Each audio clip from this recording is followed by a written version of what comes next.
Melbourne. This is Delta Sierra Juliet. Is there any known traffic below 5,000? Delta Sierra Juliet, no known traffic. Seems to be a large aircraft below 5,000. What type of aircraft is it? It is bright.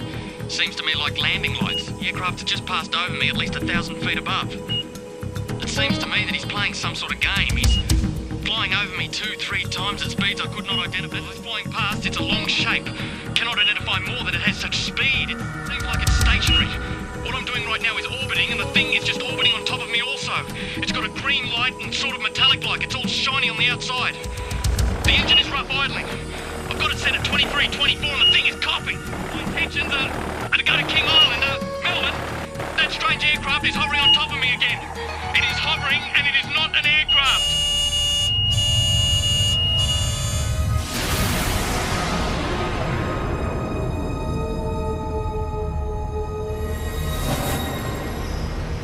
What you've just heard was a recreation of the final words spoken by pilot Fred Valentich before his plane disappeared over Bass Strait. Even though it's been 19 years since Fred disappeared, the mystery surrounding what happened to him still hasn't faded. He just vanished without trace, and his family believed he was taken by an unidentified flying object. Recent years has been an explosion of UFO sightings in Australia. Whenever you mention the topic, people seem to have their own theories and opinions, or even their own stories. It was orange like a sunset, and it was just spanning across the road. I can't move, Frank. Moving forward in time through the experience. Then this tall, dark being just appeared in front of the craft. And I mean, it looks like a traditional, every day of the week, comic book flying saucer. They had large almond-shaped eyes, small bodies, legs and arms, and sort of grey in appearance. I think it's the first time in my life that I could identify of anybody telling me that they were scared they were going to die. Saying that this thing was only just down the bottom of his street. He could see that it was out in the water, it was sucking up water. Yeah, I believe it's a UFO. There are between 400 and 500 reports a month of UFOs in this country. Now, obviously, a lot of them can be explained, but about 10% prove to be true mysteries. Tonight you'll hear from people who've had these experiences. They're just normal Australians who can't explain what they saw.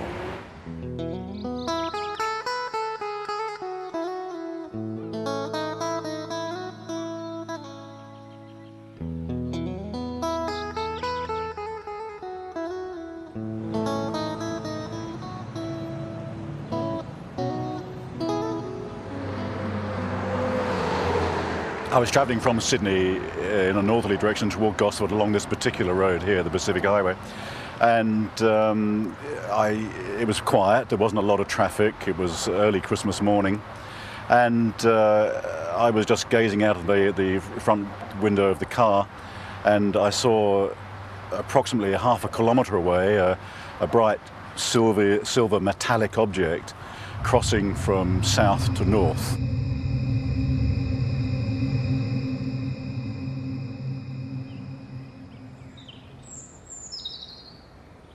I stood here not believing my eyes, because where I sit I can see the open water, and I just couldn't believe that this thing could appear on the water. It was some kind of craft, but it was completely surrounded in lights underneath and all around, and it just looked like a carousel. It wasn't anything flat.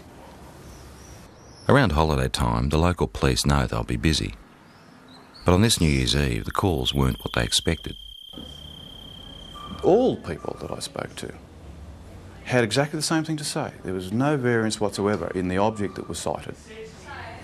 It was a huge chrome, very shiny object in the shape of a ball. At the bottom of the ball was a number of huge white lights. This object looked like it was sucking up water.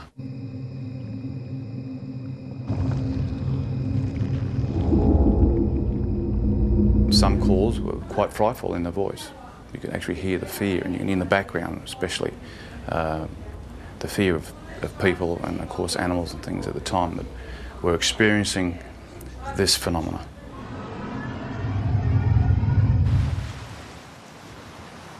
We're looking out above this headland here, and we're watching a bright light move in a strange fashion that you'll never see, or we never saw anyway. It was moving quickly, and move, for instance, in a zigzag fashion. We were watching it for 10 to 15 minutes, move in this direction north, and we just saw this bright light, 15, 20 metres above our car. Just a bright light, emanating light towards our car. No, it was just awesome. All of a sudden I saw these lights come out of the water like a cylinder and flash, and the top of the water was all lit up. And as that light was up, I could hear the rushing of water, movement of water, and then the water being raised up, and then shortly after, down comes the water on top of the lake. I noticed this rather bright light that seemed to be on the right-hand side of the car, and it seemed to be following us for quite a while. And then all of a sudden it turned and went at a right angle right across the expressway in front of the car. It was large, round, and seemed to have a stream of sparks flying out the back of it. I don't know what it was, but it was most peculiar. After the initial New Year's Eve reports to police, the local Sun Weekly newspaper got hold of the story. There were hundreds more people at home that had obviously thought they'd seen something quite out of the ordinary, but were too scared maybe to come forward and actually say that they'd seen something. Our office, the day the report hit the streets, was amazing. We had caller after caller saying they'd seen the same thing. A lot of the witnesses were retired academics, some were policemen, nurses, school teachers, Sunday school teachers, lawyers, business people, some of the leading business people in the area. They were all people that had everything to lose and nothing to gain by even coming forward and making a report. All the people who actually saw it hovering over the water described these 4 or 5 shafts of bright white light coming down to the water and literally penetrating the water rather than reflecting off it. We also had descriptions of the water seething underneath it. Some people said it frothed, some people said it foamed, some people said it was steaming up. Overall, I'd imagine there'd be probably 3 dozen telephone calls on the night. Well, please, Sergeant Wenning. In particular, Sergeant Wenning remembers one very distressed caller. He told me he had been woken up from a deep sleep with thunderous noise and bright lights, dogs barking. His children had come into his bedroom screaming. He was saying that this thing was only just down the bottom of his street. He could see it was out in the water, it was sucking up water. The sound was like a million hummingbees. He didn't know what was going on. We investigated officially with the local aircraft, aerodromes, with the Air Force, with air traffic control, and again could come up with no explanation. While everyone can describe what they saw, no one seems to have the answer to exactly what it was or where it came from. It was moving in waves in the sky, which could only be described as a UFO. When you see something like this, there's a sure knowledge that you're looking at something that is beyond your experience. I'm not young, and people might think, oh, you're a bit strange, seeing things and had imagination. No, I've got imagination, but not like that. Not when I see something that I see, I know I saw it. At first I thought, well, maybe it's some type of meteorite, but it was too large, it was travelling too slow, and turned a right angle, which I know meteorites aren't inclined to do. I was just bewildered at how something could appear and disappear in the thin air practically. Well, I honestly don't know what they saw. We've gone right through all the realm of possible explanations, which leaves it as what a UFO truly is, a flying object which we cannot identify by conventional means. There's a saying that seeing is believing, and it certainly applies to UFOs. The most intriguing personal accounts come from people with no real interest or belief, until it happens to them.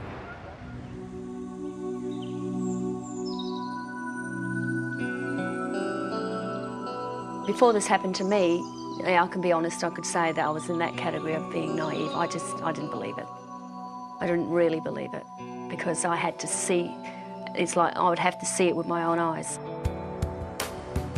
Grace's experience starts in the early hours of the morning travelling home with 3 girlfriends. Victoria, who can't be identified, was one of the women in the back seat. It's when I got a bit further down the hill that I noticed on the right-hand side of me some long oblong-shaped lights.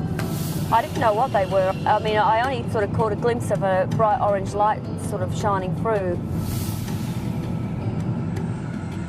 As I got down the hillside and started to come around the corner by this little hotel that takes us back through the back roads towards the freeway, one of the girls in the back noticed a very bright white light with a type of blue haze around it.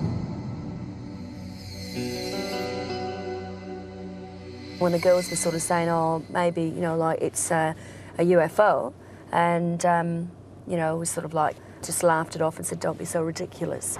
The women continued their trip, but further down the road, more lights appeared. I heard Victoria and one of the other girls in the back there, they were commenting on something that was behind us. They actually thought somebody was coming up behind us, like a truck or something, because it was moving fairly fast and very bright. It was just such a bright as blinding light. It was orange like a sunset, and it was just spanning across the road. I got really scared, and I said to Grace, quick, just step on it. Because I knew there was a town just a kilometre up the road.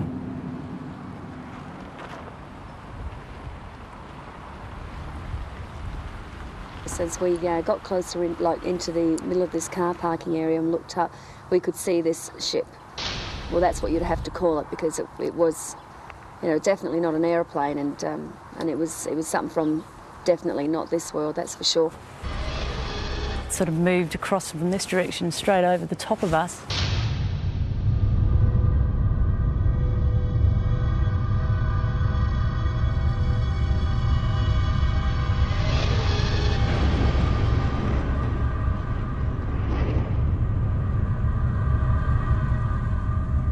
Sort of disappeared into a gully where we lost sight of it.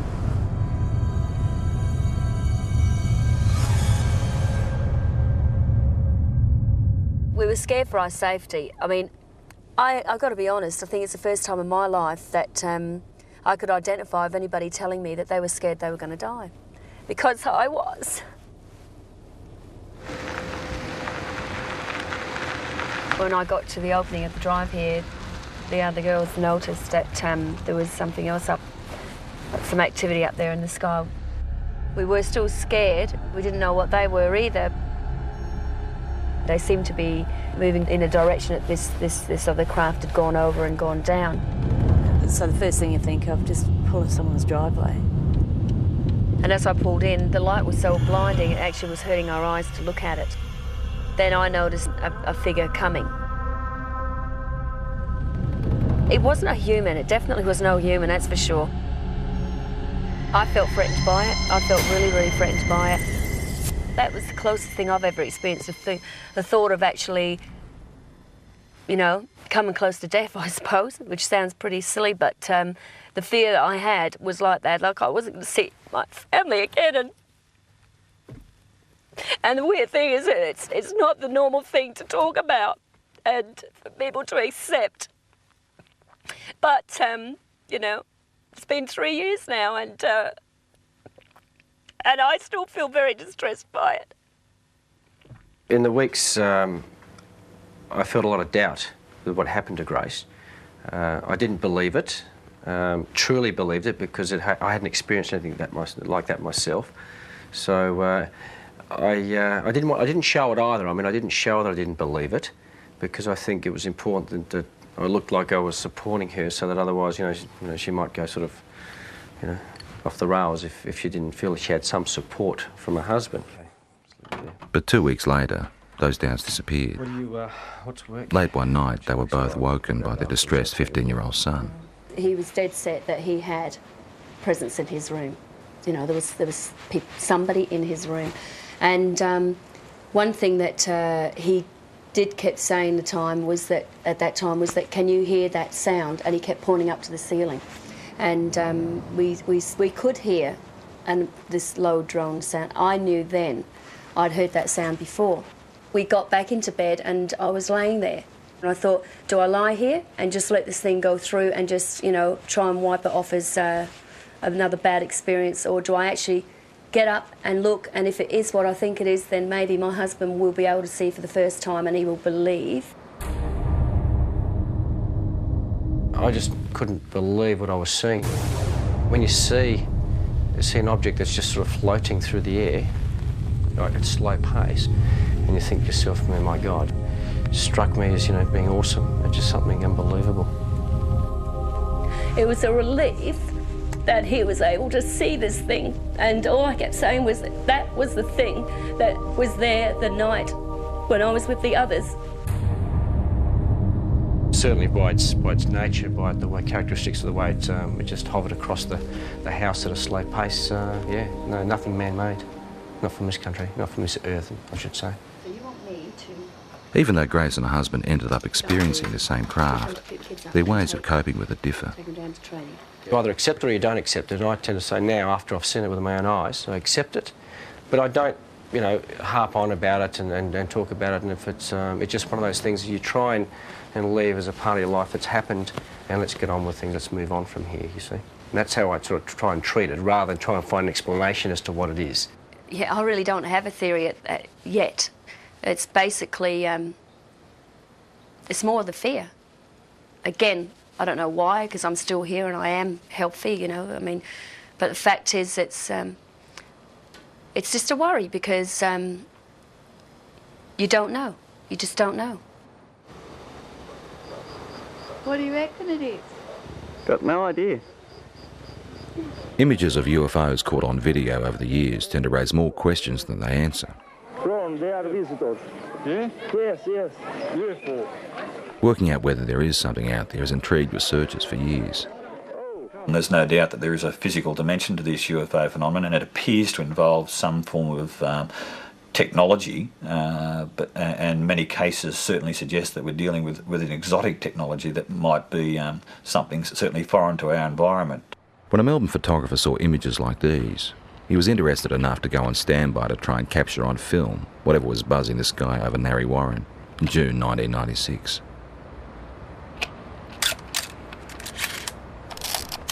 I got the phone call and I was told that the lights were spinning across the tree line over the homes.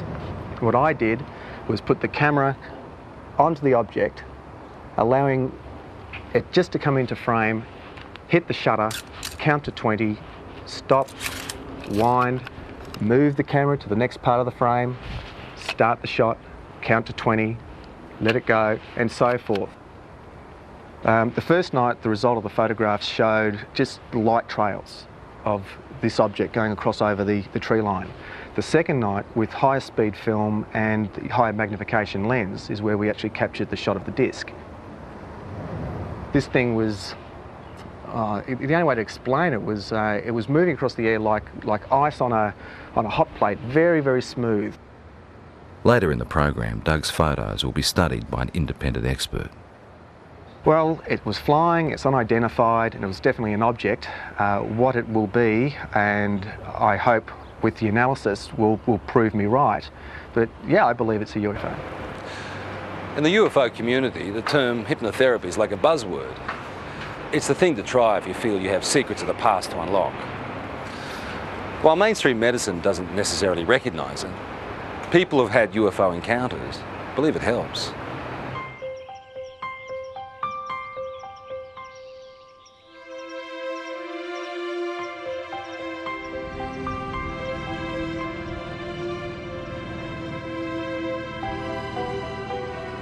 Victor Pufulescu believes he started having alien encounters as a teenager back in his native Romania. He's turned to hypnotherapy to try and find out exactly what happened. It's like being a good soldier.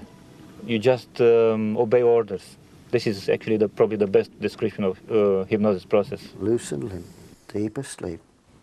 Loose and limb, heavier and heavier. Not a worry, not a care. Deeper, deeper, and deeper. Hypnotherapy is a way of allowing us to get into the subconscious mind. The intellectual mind tends to want to control and criticise everything. It's the censor of stuff it doesn't even know about that was in there before we were 3 years old. So by sort of relaxing and sliding across the conscious mind, if you like. We can sort of delve into the unconscious, or to allow what's in the unconscious to find its way out.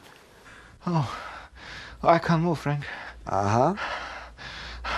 The pressure is increasing. I can't move. The chest, my arms, uh-huh, my legs. There's a thing about hypnotherapy that very often the subject will want to please the hypnotist. They have to look at that, but the thing is that you can see that when a person is reliving an experience, that it's pretty easy to see whether that's faked or not. Moving forward in time. My legs. Moving forward my in feet. time. Moving forward in time through the experience.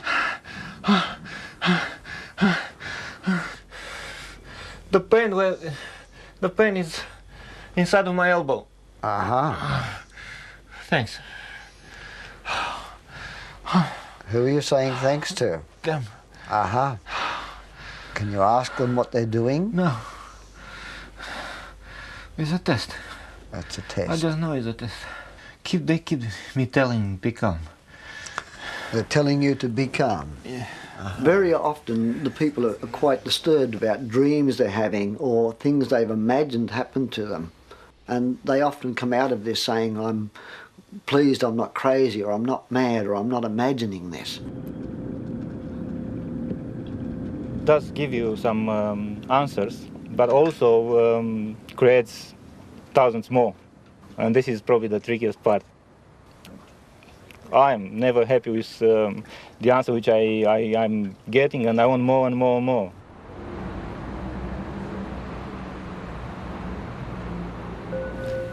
Just relaxing as much as you can with every breath.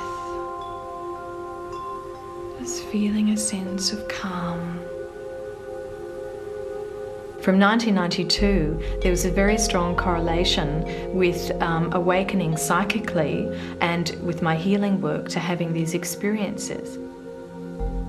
Elizabeth Robinson is a spiritual healer and therapist who says she's been having extraterrestrial experiences since childhood, but is only now starting to accept them. I mean, when they started with me, I thought, my God, this is bizarre. You know, this is crazy. This is in the realm of science fiction. But I know now I've had to work through that and struggle with it, and I've denied it like hell for 5 years. And I can't deny it anymore. Elizabeth says she started seeing creatures like these around her home in Perth in 1992. There were 3 beings standing there. They had large shaped heads, bigger at the top to chin at the bottom, large almond-shaped eyes, small bodies, legs and arms, and sort of grey in appearance. But they looked at me with a sense of intent and intelligence. Soon after, Elizabeth's daughter talked of being visited by a lady during the night. Elizabeth believes it was one of the same beings. And I looked down on the desk, and here was a drawing of this being, this same being that I had seen. And I said to Jessica, who did that? Because I knew that at 2.5, her drawings were scribble drawings. And she said, oh, that's the lady. I tried to rationalise it, but I knew that I wasn't imagining this stuff. You know, there was something in me that told me that there was more to these experiences. They're looking at me again. Elizabeth then turned to hypnotherapy to try and uncover what she couldn't understand. This session was recorded last year with visiting American UFO researcher John Carpenter. I don't want to give the baby up. What seems to have come up in hypnosis is that I've had children taken from me, babies taken from me that are growing up on crafts. And this is just absolutely bizarre, you know, talking about this. I mean, you talk about this, but, you know, at first you struggle with it. I mean, you can't fully comprehend this, but what I could comprehend was the emotion around it. I know what they're doing. They say it's time. They they tell me with their mind. The emotions are so real, they're raw, they're, you know, the grief is there, the terror is something like I've never felt before. They're just doing what they're doing. What are they doing? They're getting the equipment ready.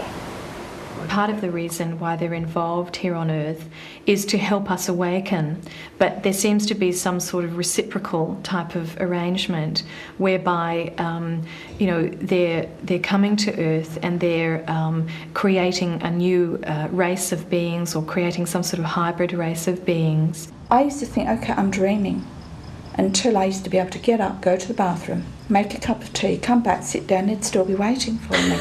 And I think, oh. Elizabeth and colleague Mary Rodwell now run a support group in Perth for people who've had alien experiences. And this is what I mean, my business is emotional trauma. That's why I'm here. And I won't deal with fantasy. I can't deal with fantasy. So it's about emotional trauma. These people are stressed quite desperately with fear and anxiety about a lot of things that they only have a vague idea often about, but often is because they've remembered being taken. I went 3 months with barely any sleep. If you remember, I told you about 11 or 12 weeks, barely any sleep. Most of them just want to live an ordinary life. They don't want this to happen.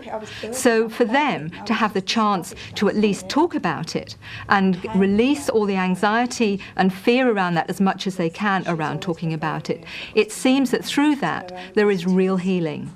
For me, I became very frightened that I would be labelled crazy or, you know, hallucinating, whatever it was, and that I couldn't have somebody to relate this experience to that would honour my experience. Have either Elizabeth has always kept journals about her experiences, which she is now using to write a book. I saw a grey being appear, white-grey colour. In the dream, I was searching for my son, even though the child dream of trying to run away from several grey beings, but as fast as I ran or wherever I really don't expect someone to be able to say, absolutely, you know, this is real, because, you know, you always doubt yourself, but you know that it's real, and you have to come to some point and stop denying it, and that's what I'm starting to do. Sorting out the facts surrounding UFOs can be tough, unless of course there's something that science can put to the test.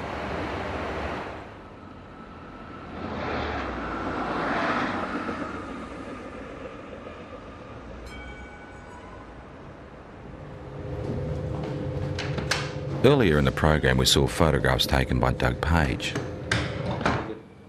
The time exposures show what Doug believes is a UFO hovering near his home in 1996. Now, has this been observed by other people as well? Practically all of Narre Warren. Okay, so that was seen, but not as a streak, because this is a time exposure.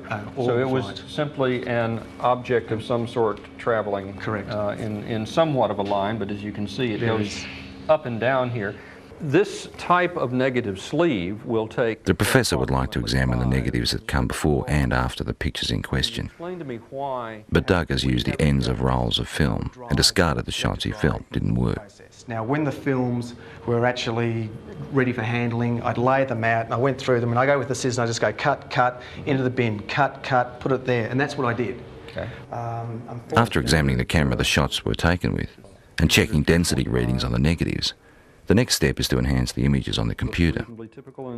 I don't rely on computers for analysis. They're a bit of a tool. They sometimes let us see things a little bit better, but to actually definitively say that a particular thing is something, I stay away from that. That's right. How did you focus the camera? Just on infinity. Okay, so if you focused on infinity, technically the tower should be sharper in focus than the tree. Should be, shouldn't it? Mm-hmm. But it's not. Interesting question, isn't it? It's a good one. The only trouble is there's no sort of guarantee, of course, in the darkness that it hasn't moved off set either, but I had that set for infinity. Okay. With some of the technical questions out of the way, it becomes an issue of individual perception. Very specific things here. I see a disc-shaped object. I see something with a rim. Okay, there is definitely a lip. There are what appears to be lights. There's big, there's another small one in between, another one. So we've got something that is geometrically laid out. You can see a texture, and you can see definitely on the dark side of it something. So something's in shadow. I mean, it looks like a traditional, every day of the week, comic book flying saucer. My first impression of this when I saw it, again, was a trumpet, a circular object here that we have a bell shape that comes out like so. This is unexplained optical either artifact, phenomena, or reality, or could be, could be an object, but it is totally undefinable. And of technical concern is the fact that the start of the time exposure is more in focus than the end shape. Does it make any sense to you that if this was moving and it's decelerating, would that have a bearing on the shape of the line? If it was slowing? Because no, it shouldn't. It should be exactly the same sharpness. Despite question marks over issues like that, the professor is able to reach some conclusions. I don't believe that it's been faked. I think it is probably something that was traveling through the air. What it would be, I wouldn't know, and there's no indication from the photographs that would give me any clue. There are points there that I haven't considered, such as the object, could well be a phenomenon that that I've never heard of. So I mean, we've got to keep an open mind.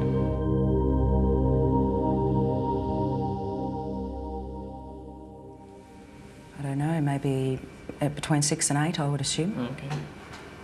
They were fairly intense, or? Yeah, they were very close together as well. Right, okay. 4 years ago, Kelly Carr was a mother and housewife with no interest in spaceships or aliens. Now she's using technology to reconstruct images of her own encounter. It does give the idea of the lights there, but the brightness of the light, it gives a good impression, except that the colour doesn't seem right. Kelly's account starts in August 1993.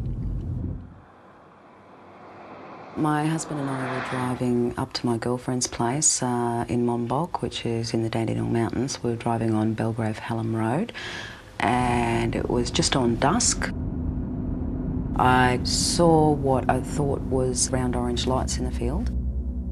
It looked unusual to me. Later that night, retracing their route home, Kelly noticed something else unusual.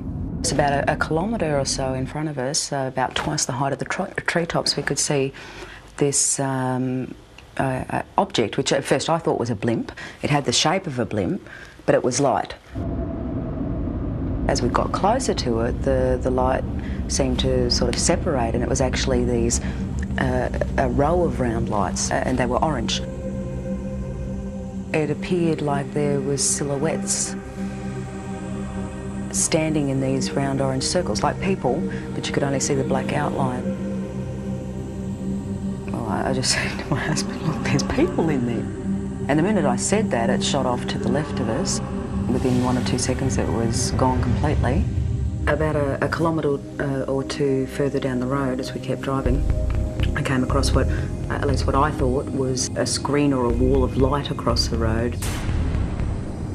And my heart started racing and the adrenaline was sort of pumping through my body, and I'm thinking, we've just seen this back down there, we're in for, a close encounter. Then the next instant, nothing. We seem to have actually covered a fair distance that I don't even remember covering. It might have been possibly close to a kilometre that I don't remember actually travelling. There was no light. There was nothing blocking the road. Kelly says it wasn't until weeks later she remembered actually getting out of the car that night. And I saw that there was another car that had pulled up 100 metres down the road. Then I walked around the front of the car to where my husband was standing on the other side, and we started walking across the road together. As we were walking across the road, I looked down and I saw that the other people were getting out the car and starting to walk as well. So I was quite happy that there was other people there who were seeing the same thing that we were. And we walked up along here to where the fence is. Right out in front of us is this huge craft. I was totally awestruck. It was science fiction coming to life. There wasn't any fear then. It was just all total awe. We stood here, I guess side by side, my husband and I, for about 30 to 45 seconds. Then this tall, dark being just appeared in front of the craft, and he was followed by about another 7 or 8 that appeared straight behind him. I felt this energy go through me. It's like nothing I've ever experienced before in my life. It was like some sort of low-level frequency that came in waves, but it was so dense that I could actually physically feel it going through my body. And that feeling absolutely terrified me. It was like, I can't even explain the horror that I felt just feeling this. And I began screaming. The minute I did, the eyes on these things lit up and they came charging across the field. Halfway across, they split up into 2 groups. Some headed off down there and the rest came directly towards us. I felt this blow to my stomach, and the next thing you know, I'm back here somewhere on the grass. It literally lifted me off of my feet. And I thought I was going to die. I thought if I don't get up now, I'm going to pass out and I'm going to die. I'm not going to come back to consciousness, you know. So I pulled myself up into a sitting position, and when I sat up, I couldn't see anything, and it was like there was just black in front of my eyes. I want you to try stretching it down a little bit as well. Kelly is not the only one who saw these images that night. For the first time ever, independent witnesses have given the same account of a close encounter. Even though Kelly has never met Jane, Glenda and Bill from the other car she saw, she has seen the sketches they drew for UFO researchers. They've drawn the same circles of light around the top of the craft with these blue lines coming down, ending in a semicircle on the ground. They've actually also drawn a tripod underneath, which was something I didn't see that night. It becomes very clear then that we were all looking at the same thing and that it wasn't your average saucer-shaped craft. And basically, the second party were able to draw sketches of the beings very similar to the ones that I had, and they're not your usual little grey things that are, you know, media propaganda. I found a small red-coloured equilateral triangle underneath my navel, which I guess in reality provoked only a minor curiosity at the time. It was oddly geometric, and I did wonder, you know, how something like that could get on me that looked like a burn without me feeling it. At UFO conferences, where Kelly is now a keynote speaker, she adds strength to her own story by showing photographs of physical marks left on one of the other women. We were all left with triangular marks under our navels, but the ones that were marks that were actually photographed, the first one came from Glenda, which is it's a series of 3 small red dots along the inner thigh, and both Jane and Glenda were marked with these dots. I wasn't. Glenda had a ligature mark around her ankle, which is quite severe bruising. It looked like she'd been strapped down to something. UFO researchers have also reported finding physical traces at the site where all witnesses said the encounter happened, particularly in relation to where the craft landed. Inside that semicircle was actually a triangular formation of 3 points spaced 6 metres apart, which correspond with the tripod that was drawn underneath the girl's craft. To this day, Kelly still doesn't know exactly what happened to her that night. Tried a little bit. Her most vivid memory is the fear that she felt. That's very good. It's finally come out to what I'm looking for. And I think a lot of people, you know, might have experienced the fear in a nightmare when you're being chased or something like that, and it's a terror that you feel that, you know, sometimes can wake you up or whatever, but it's absolutely horrifying when you're dreaming it. And that's exactly what I was feeling while I was totally awake. That sort of terror, actually having to feel it while you're conscious and physically awake and feel it as a reality, is like a living nightmare, like a nightmare had come to life.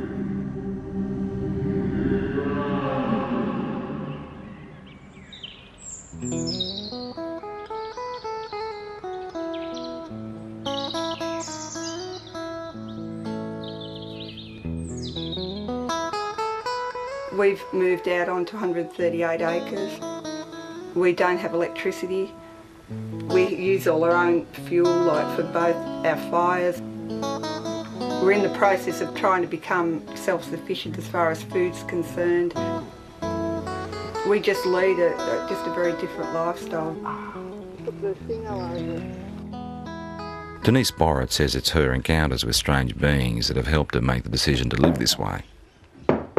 There's one of our missing. I believe at the moment that they're giving us quite a dire warning about what's happening to the planet and what's going to happen to us unless we actually wake up to what we're actually doing. They seem to open parts of your mind that aren't open before, and or they help you to do that. I don't know, but all I know is that I'm a very changed person since I've had my experience. Well, lifestyle changes you'd think shouldn't happen to people if these things aren't physically occurring. So I guess it's a little piece of evidence to suggest that something really startling and extraordinary must have happened to a person because of the changes that they do go through. Denise says her visitors have the ability to render her husband unconscious, so he never actually experiences the aliens, but he does have physical scars. Well, I know I've got a lot of scars on my body, and I know basically where they all came from, but this one, in that particular place, I've got no idea. I just woke up one morning and I happened to comment to Denise, I've got this funny little mark on my arm, and she had a look and she had one in exactly the same place because she said she could remember it happening. And I can actually remember them cutting it. I can remember it was like a little spatula or whatever. But again, there was no pain or anything, and the next day mine had completely healed up, whereas Les's had actually scarred. And I thought, well, they're in identical spots and they're identical size, so obviously something was going on. People who've had multiple abduction experiences very often get very concerned about the environment. They get very concerned about healthy lifestyles. They get very interested in the possibility of life elsewhere. They get very interested in promoting the message that there's something actually going on.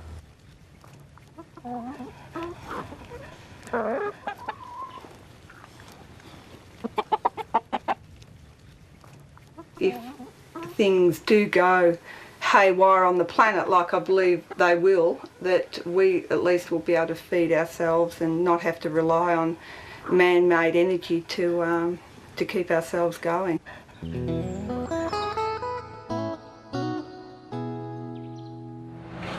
It's pretty obvious that the people that had these experiences are convinced there's more to what's out there than most of us realise. They're also the first to admit that their stories could be hard to accept. All they want us to do is be prepared to listen. I suppose people got to make their own minds up, but we can honestly say that what happened, happened, and there's no doubt about that. Perhaps they're extraterrestrial, we don't know. Perhaps it's military experimentation. Perhaps there's new things in this earth that we don't know about. I don't know what they are. I know what happened to me, but I don't know anything about them. I'd have to say that the evidence seems to be fairly compelling, that we seem to have some sort of alien life form just in what it is. You've got to keep an open mind. And since I've accepted it, I think I've really started to see it's not really bad. There's a lot of good in what they're actually doing. And it's like they're saying to us, you know, human beings can do so much more. We have these wonderful capacities to heal and to heal each other and to understand ourselves so much more. And we're not yet. Where they come from, I honestly don't know. I would hope that before I die, one day I find out.